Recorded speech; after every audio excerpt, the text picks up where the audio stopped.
Yo, best komeko abanabi. Wo fe wo afi o afi. Afi bene ka bo se wo la beko. Ta ba le twen nke Akɛɛ. Akɛɛ ba Teshie ni ami.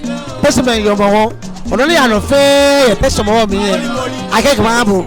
Ka ba Teshie man le mi be le so de nche. Ko me le change dress e for ke pay. E ba fe e to mo ni ana man na mi. Ele wo take ya wo agba ise.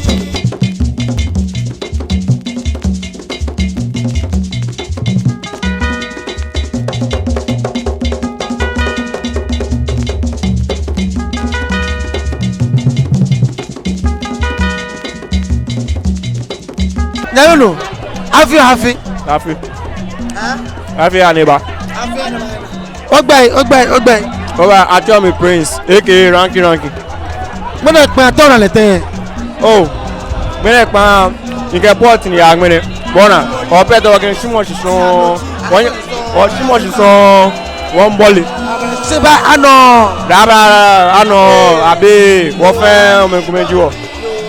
Ko je me ke mo na ano abe bien esto va denche. Wa me ko be no fa afi ade bani na wo fe. Afi be ne wo ye wala mi. No water wo ni ne hye no.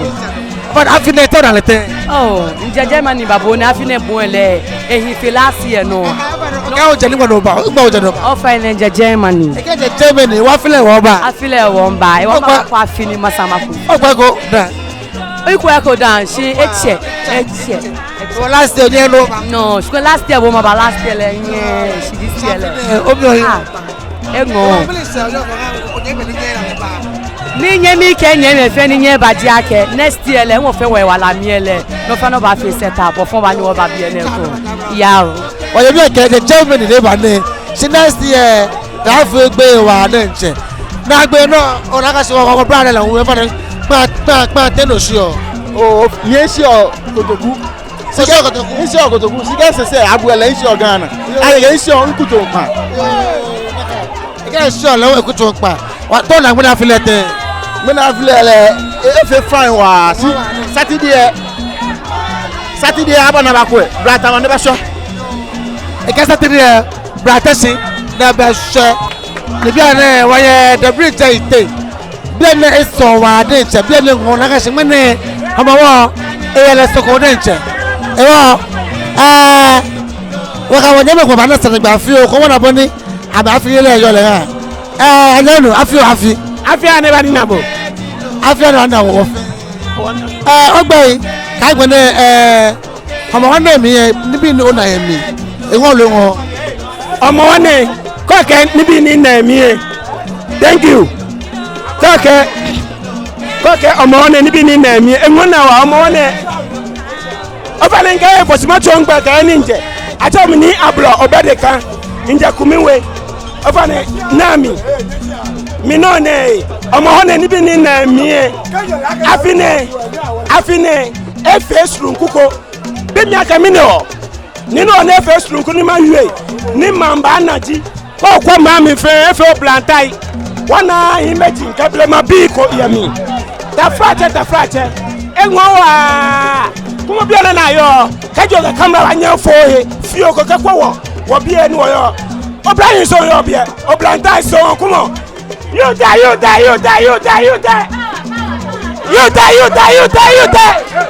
kuma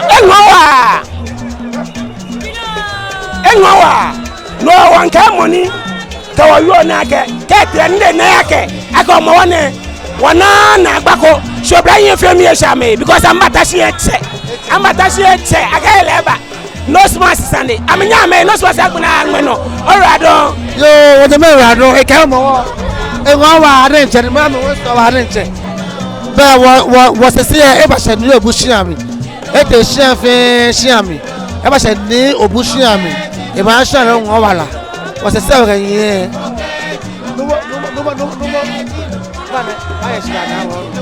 no mo fa na afi ane baba ni na o apa na sese ne gina tele ne manager no na tele sese sese le Akɛɛ o man kusun le wo le ke sha fi e mene me to ane mi le ebi kusun ni sese church le e fa sese no mama nye mayo jina bla o te nye yo te wa je gba yo c'est mini no woni c'est fane c'est ne fane amo ke na gba fin ni yo ma mi fin ewu fin Kenya e ke ho ni ba ni e ke e ya chi ebu to ke amo ke na gba ke pimo money for money na musupo ta fa che money ga tu ni eyin ha le money na gbe fe fa e lo de ka amo ke ya ko ni wo sa fi e eyin ma fi ne ke bone yo le pe ji ni ka o ba ko e me ke ska wo se se mi ni akanu sua me no no le ka sua ma no no na ka sua ma no te no se shi aka ka du e so no no na ka sua no no ba mo wala e ke wala fo no e de nu ne ana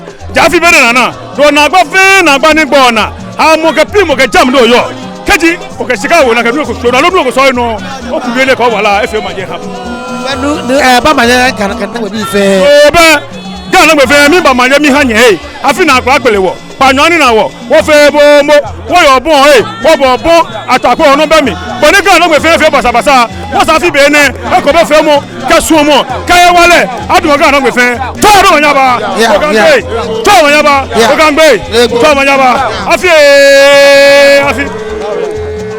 yo ba we no bute sesia e around akebe ne o ga ska wo nu emi akenu so no e ba wala ke jomo ke happen no ni me fe ye se obe we ma me lo ko ni ano e ma mi igbeji awon sanku si koko to ni obu e meji ni obu e no wo ye afi e ko bo ma wo ite Teshie fe ma wo ite kada wo se amoko be no afi e enu si afi a ne ba ni na wo afi na apro pa nyu ani na wo fe mo alo dedi ko kura ka fo wote be ni ba chale ka fi wo te no fe bo nu wo yo le so no ma nya bla wo yo awo ye se ba mi won ton o jare ko film ya wo ni se ebu e Teshie fe se won ka sa ye jo ke ba o shi ana mi anu wa no ne won se ba o shi bi na ji Teshie fe wulu kaji o pe ko he no gbo akabo ba bi e jo po he ko po he na afubu e bi eji na gbe he ka akabo ba akabo tun we ko don akabo ya go mi no bi na Teshie fe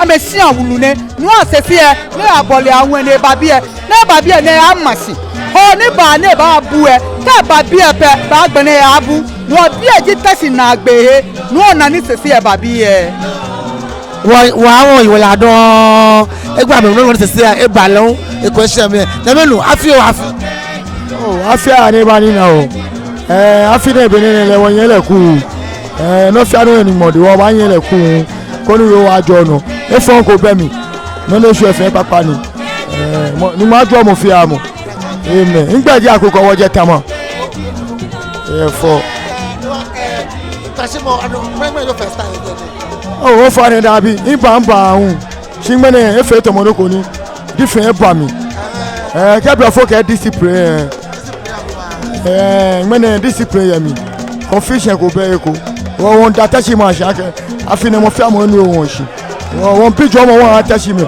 ni ka ma shi fe won omo na yo ke afife na yo eye mu ni kusun aya no amen ba wa ma me ka no ko ni me la ka shi wa playa be ko me be sha me wa na nche ne afi ma na o fe wa sa fi le wa ye o fe wa ska wa sa fi le ga to wa na wo wa sa fi le o be ma mo gone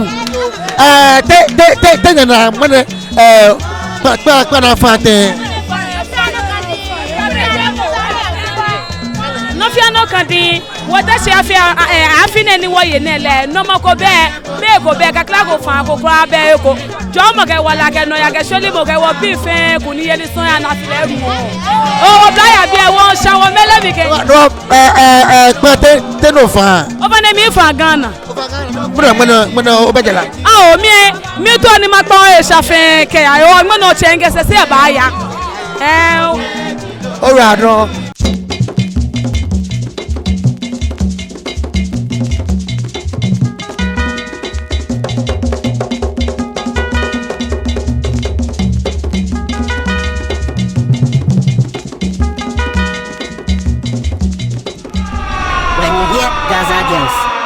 Badness. Mama. Gaza girls, come show them a bit badness. If them try to violate, we put them to silence. Show them do out, don't be stupid. Show them do out. Don't be scared. Now show it. Mama, mama, mama, mama, mama, mama, mama. Don't go boys of mama. So no wahala. If you know like mama, go ask your papa. Adia show your mama. Too sweet mama. Adia Gaza girl mama. Gaza Hindu mama. Bloody cannabis mama. Oba freaky show your mama. Say what get you. Yo, but them happy. Reeby TV and no one. You I feel happy. I feel I don't want now. I'm gonna be on Teshie Homowo. Mene tu gba mene wa fa ba. Mene wa fa ba. Kotoku bi e kotoku bi e. Tell me about you. Me se kotoku. I'm la ko. Gbele ima gbele. Ima gbele.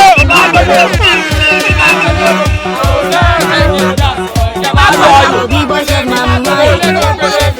Me my boy them love mama. Zika boys them love mama. Newtown boys them love mama.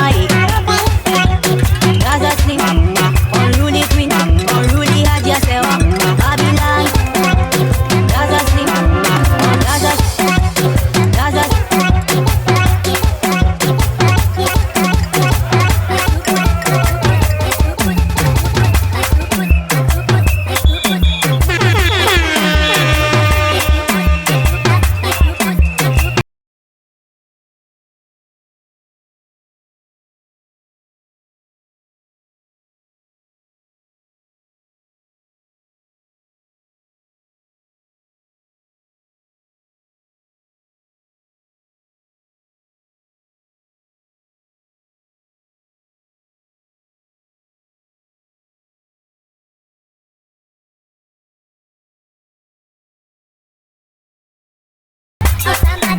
Yes, come on. When you mommy Teshie fe so wa re nche. Me se so ano afi ronoko. She don't want na wa mama ko me yo le de che. Over afi.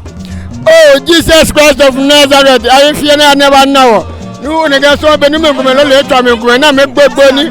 Wo fe egbe me. Afi ne ngo wa aga Teshie le won cho follow me gamba network. And so the network is looking the people is all over the sea. And so with everything good for everybody, say everything like good our country in this Teshie DNA. Oh yeah, no. One way you go. Make up one mama like no one baby man be. Money I feel like yalenga. Se se no work over. E je shako me ashako kro me ko. E se bi son ye. I mean shake back and yes.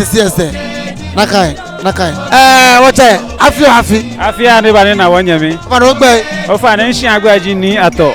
She wo fe Teshie waje abecha we. Pa o se koda to gba. O fa na kwa nshi ahun. Nshi ahun we to me. When e para fa ke sa file me so to yo. Oh, afinele mi na ga afile ngo wa. Afine ngo fe ni sa afile kula. Kama me na afine no mo ke be ke ni bi ko me. Mi na ga fa mi chonto mo ni sa afile. Ni sa afile won ko na ewo yani ma face style ko fi o. Sha afine na ngwe ma e fi o. E fe to mo ma e ngo wa lenche. What I know. That one bad job is so what I say one hour mama ko be ene. Awon I feel happy. I feel anybody now. About what bay? O fa cho mi awansan. Awansan. Mo lo gba ne kese ogba me so to yo mi. Mane ogba ne. Keye mane an ka shi ho aba abusisi. Ka abusisi e. Ogba aba ayuku ba shipe. Ke anju. Ju ka shipe e ba gugun ayuku. Ochi ete. Ke ochi ete. Be ajawo ji bibi ibi e ke chila no ke. She go kwa afine pana fane ke sa file pana fa. And don't a shot go yami. Oh, fair fine. Fair no. Like I say I feel like afine no. Pepe. Ni sa fi abona ga ile babu e ngo fe nation. Afine no le ngo na. Yo ba mo re ngo cho amen. Yo nyanyo. I feel happy. I fear anybody now. Like I say pele pe fa ne o tala we ba wa ade nche. Oh, ba feel. La feel na. Yo ba wa chana no. We ba Wana wana me to la ya na fa ma wa sare jolo. Awa fi o afi. Afi ya ne ba ni na wo e. Wo sa gbo be na wo ife neke ne ba ni na wo. Abo afi o afi. Afi ya ne ba ni na wo. Wo ye gbo ni wo ye gbe na. Ka to wo anawo. Awo he wale ke sika. O awo wo je be ni ba afine. Amayo mo afine mi yen. Me le se ko ha me ye man se bi. Na ni ba Na gbo na amaye omo wa afine. Ano se ko ha me. awo mi ba wala mi ha me wo sa fi e na nu ba ha le ha me fe wale na me ba Obayo afi o afi. Afi ya ne ba ni na wo teacher nat. Afi o afi. afi ani ba na ni ga bo yo mbada the sisters she bi alo go ton yoyo ewa Obare afi o afi. Afi ya ne ba ni na wo. Wo sa afi be ne wo ye wala mi. Obare afi o afi ogbe. Ato mi bla lai ti ato mi ni legun Afi o afi. afi ani ba ni na o ni wo sa gbo be ne ni wo yin sineke no ni alon te dinko aga fo wote ni wo mo mo bi ami ni mo amo mo wo fe wo bi ami pepepe ake afi ne bo ni ajesisi en ina nu aga ke be si ni njelegun ni mba ne lele ina ko be ko ye mami inte mami ke jesisi ya gba gbe de ne ina ko be ko o mi pa fa ke boni wo yo afile ni mejo he na ba ko wo suma ke eyi na ka no pepepe ajaga fi sejeke ni afi ni na mo ewo bia bo na fi sejeke na fi ni na mo ka ye mejo man se baba wo na ba ko ewo wo suma ke boni aje otisi na aje ole ma ino ya ni ma ino ba ewo fi ake be ese wo piano ewo be se ni wo yin beji nke wo ye mi din wo do ma me se gunu wo kwa mi keke mi ya gbegun no yin yen keke abo mo den keke ajaje am wo fi obe ni do ma gbe le O ba woni ile go iwura don.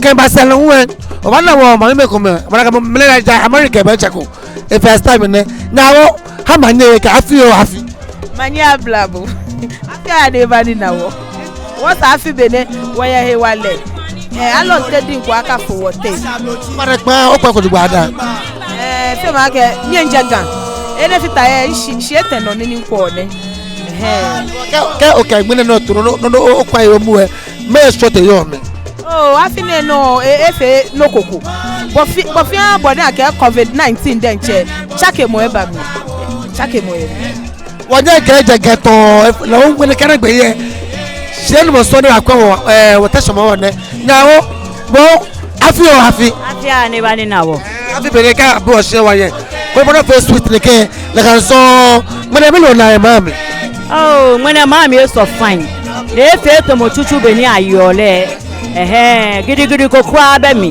woni wole aga gidigidi baba bi ana gidigidi e be mi wo ke wo sa gbobele ni ka bi wo se wo ye afi na akro ba nya ba ni na wo ye gbe e na alo tedin ko kura ka fo wo te ka bi wo se wo ye ba wa na gbe mo le e ho te nton nyawo mo le wo e me se bel e na me se wa be ha manye Blao.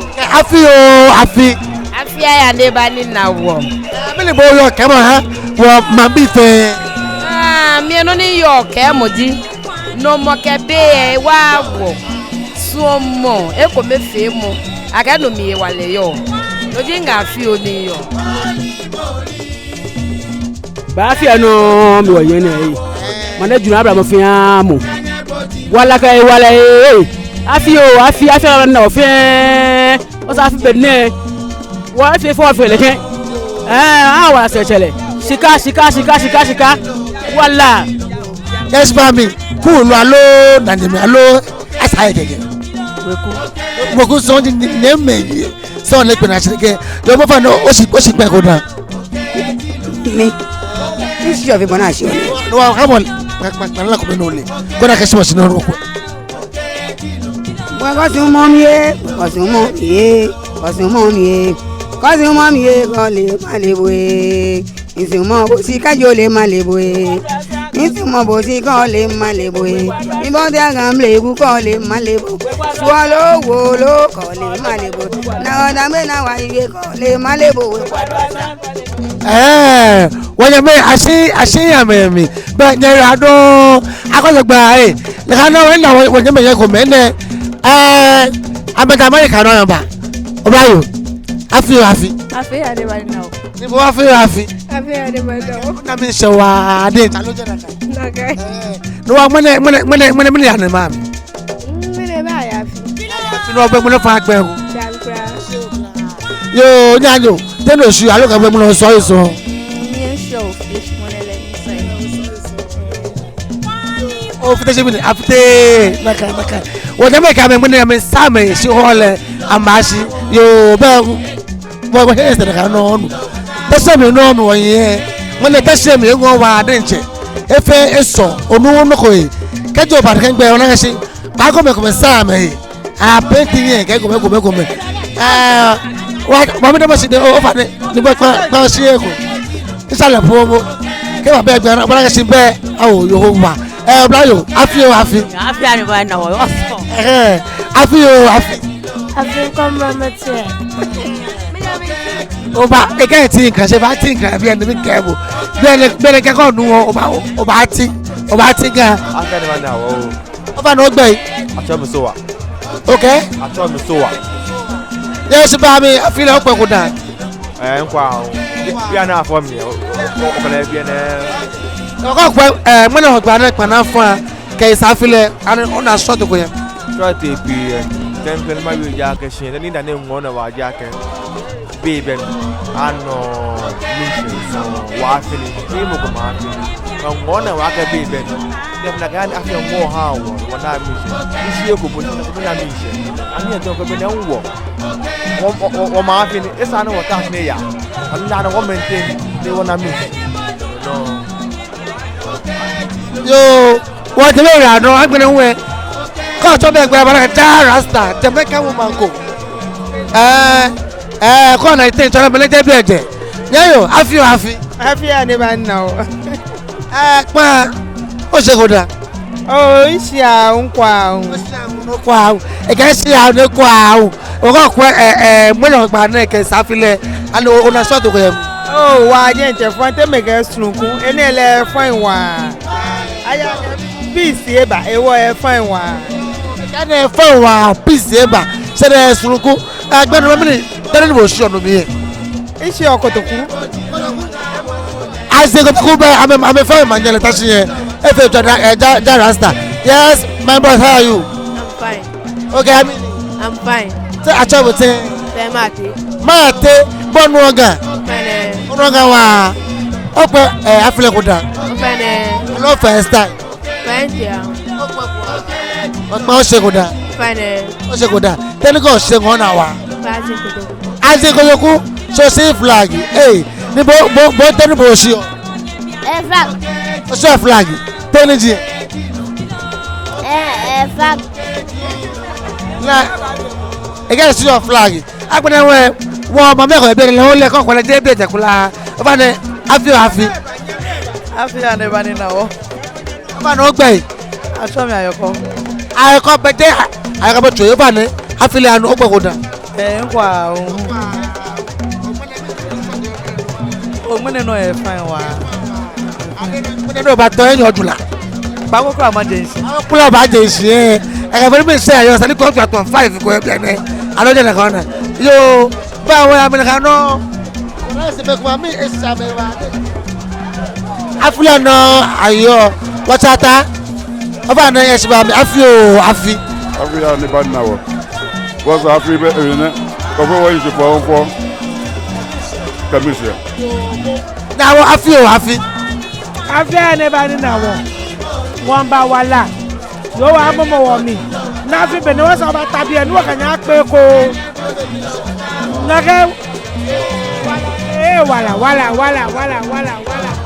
am not everything they hear me. You can make an ambition. I can test everyone. One hour about it, I feel happy. I feel anybody now. What's our Bobine? What you left a penny? I don't take him back for what they wɔyi hye pɛpɛɛpɛ bɛni wɔ na wɔyɛ mbɔkɔ aka kɔ ehyi enyemi wɔyɛ afa wɔyɛ no pɛpɛɛpɛ twa no manyɛ ba ọmọ mi yẹ lọ ẹ bá ṣàdé ha wọ fẹ ẹ ká wọ́n yẹn tó gbà ní akagbo ṣìṣìká sọ wà fún wa nọ ọ̀nyà afi wà fi. afi aya ni ba ni na.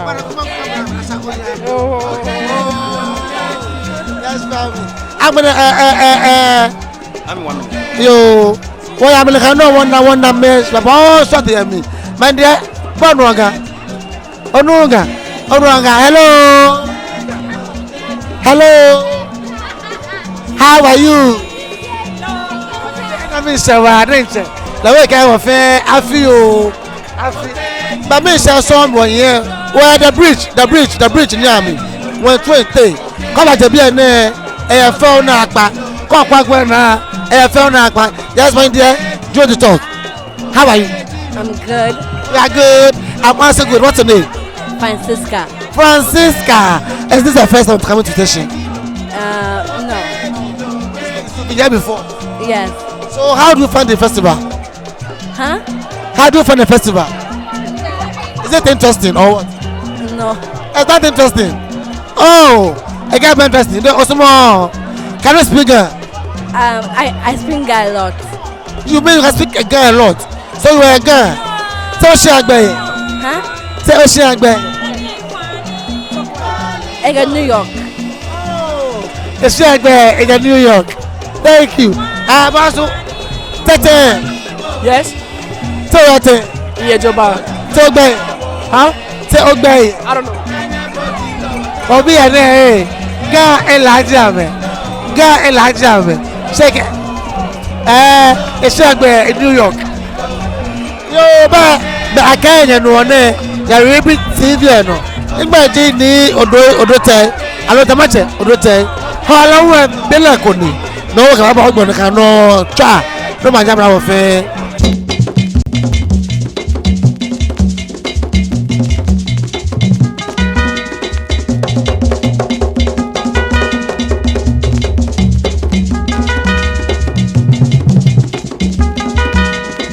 Watch Akɛɛ on Reeby television this and every Saturday at 4:30 p.m. Akɛɛ, Nii Odotei Odoi.